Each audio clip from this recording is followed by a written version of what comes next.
This morning, what I want us to do is I want us to get a real-life picture of the saving grace that flows from the cross of Jesus Christ.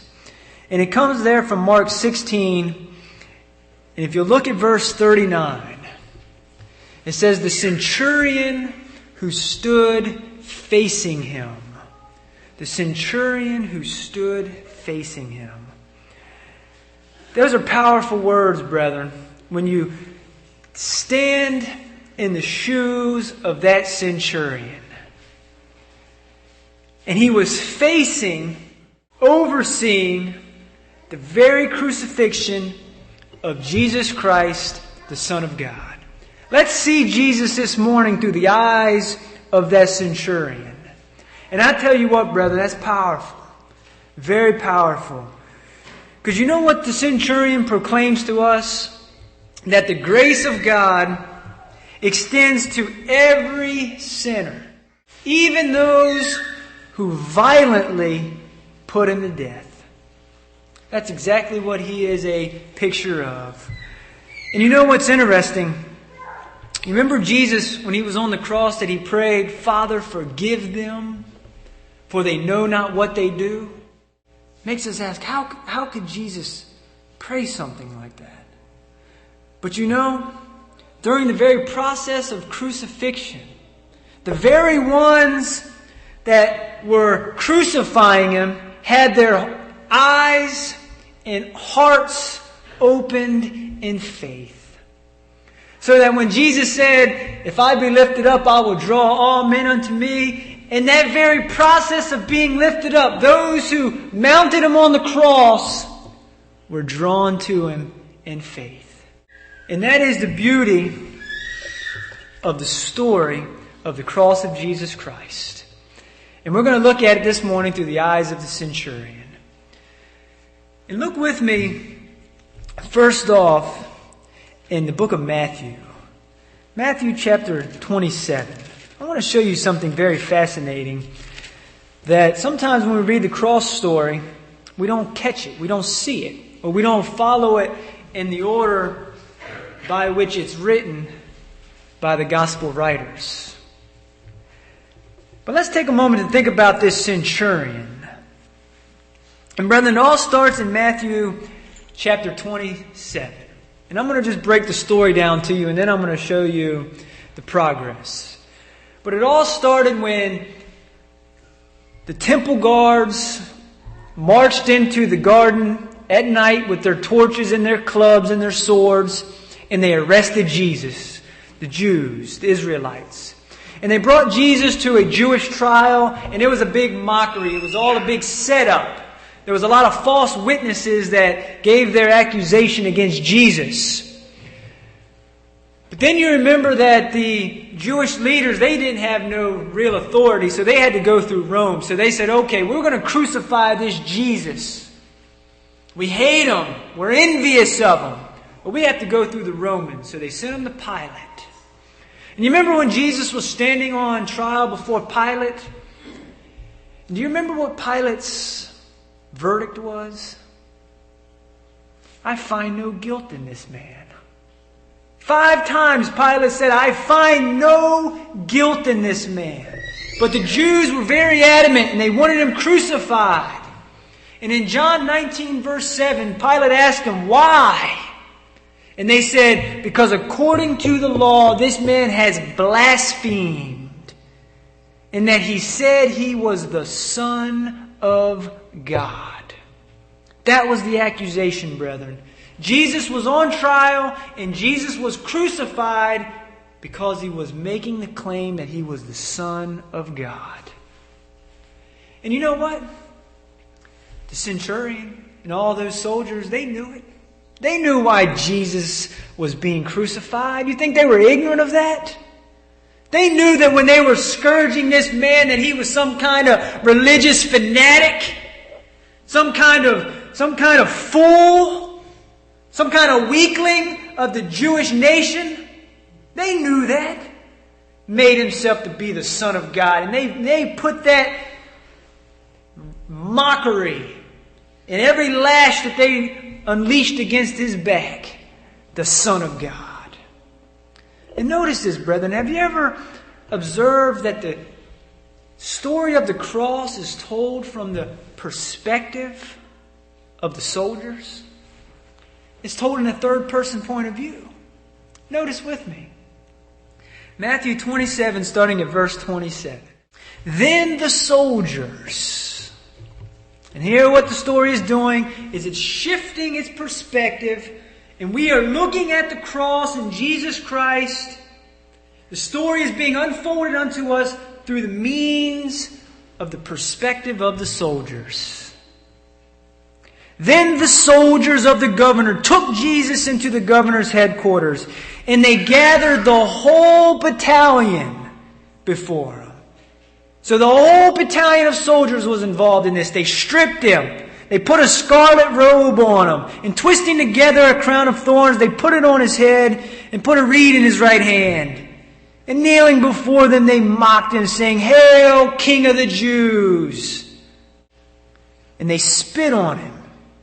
And they took the reed and struck him on the head. And when they had mocked him, they stripped him of the robe and put his own clothes on him and led him away to crucify him.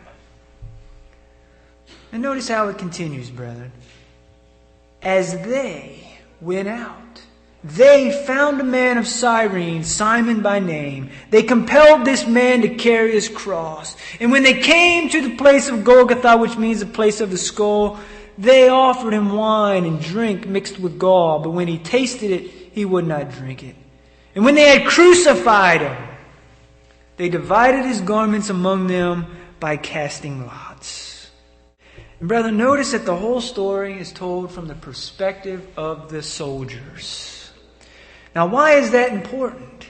Very important. Because the centurion at the end of the story is the climax. He is the very climax of the story. And who was this centurion that is the climax at the story of the cross? Just a side character, but yet this side character is swept into the main story and then kind of rises to capture us. Who was this centurion? Well, brethren, number one, he was a hardened, calloused soldier.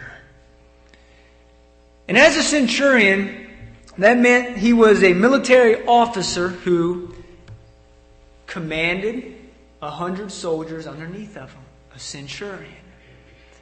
But he wasn't just an ordinary war centurion. He was a centurion who oversaw the execution process. Now just imagine what this man had seen throughout his times of duty as a centurion in charge of Roman execution. Brethren, Hollywood hasn't painted anything comparable to what this soldier saw in real life. He was calloused. He was hard. And he saw this Jesus. And you know what? He had to make a choice. Every man gets to make a choice about Jesus. Pilate made his choice. Herod made his choice. The religious leaders, Ananias and Caiaphas, they made their choice. The Jewish people, they made their choice. The thief on the cross made his choice. The other thief made his choice. And you know what? The centurion made his choice too. He knew that Jesus was being crucified as a religious king of the Jews, because he made himself the Son of God. He witnessed the scourging. He oversaw it. He oversaw the mocking. He made sure that Jesus was able to carry his cross to Calvary. He saw it all, brethren. He saw Jesus being nailed on the cross, being lifted up. But you know what also he saw? The difference in Jesus. How many people do you think he heard scream and cry and whimper and shriek and torment and torture? How many people do you think he heard and saw that? But Jesus was different. Jesus was like a lamb led to the slaughter, willingly gave himself on that cross. No whimpering, no whining, no crying out in innocence, but in pure power and innocence and sacrifice, Jesus offered himself. He saw that. And brethren, let's think about the experience of this centurion. You know, you've heard it said that a picture is worth 1,000 words. Y'all heard that said? Just think about what this centurion saw. You know, we're looking at the cross through words. The centurion who stood facing him. That's powerful, brethren. He was able to witness firsthand the greatest miracle, the glory of the death of the Christ. That's a great experience. Some of us have had some traumatic experiences in our lives, but I don't believe any of them equal seeing the sacrifice of the Son of God. When all of the history of the universe consolidated in that one moment of time, and he was present facing it. And you know what it says? Matter of fact, we're in Matthew. Notice verse 54. Christ was on the cross. It says about the 6th hour, there was darkness that overshadowed the whole land. Now, at the darkness, I would have probably really started to get fearful. At the 6th hour, early in the day. And then it says that Jesus cried out with a loud voice and gave up the ghost. Father, into thy hands I commit my spirit. And after that, there was an earthquake.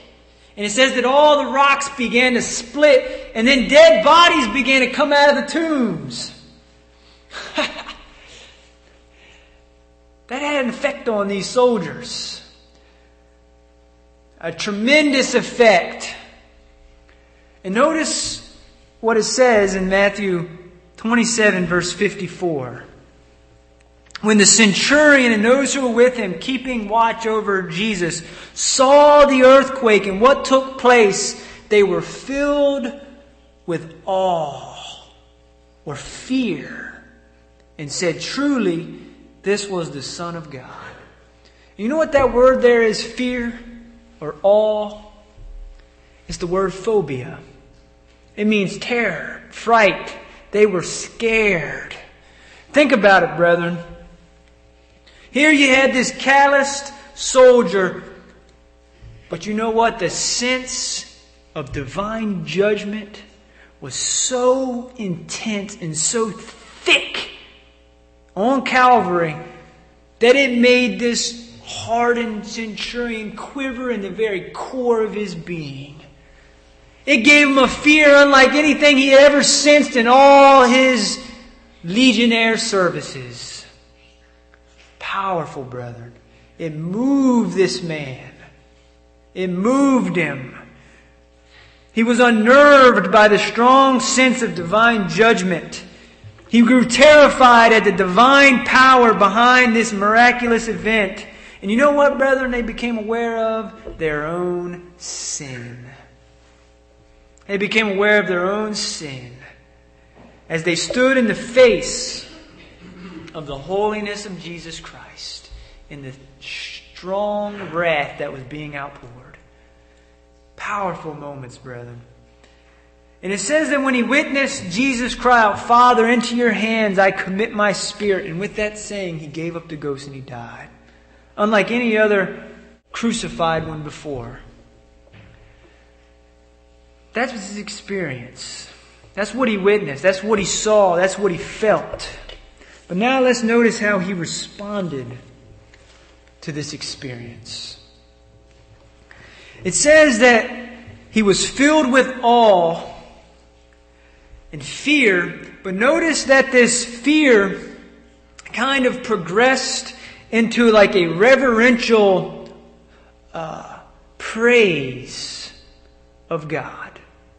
And I'll show you. Look with me in the book of Luke. Notice how Luke records this centurion.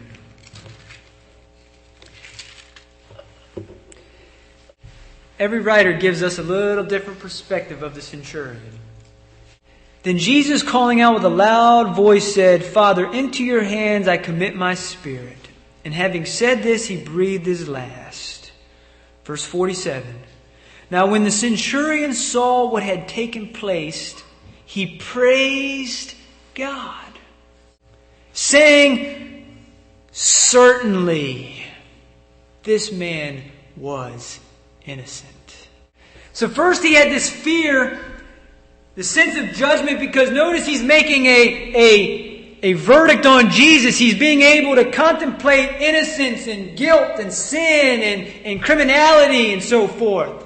And he says, certainly this man was innocent. And he praised God. So his fear progressed into a praise.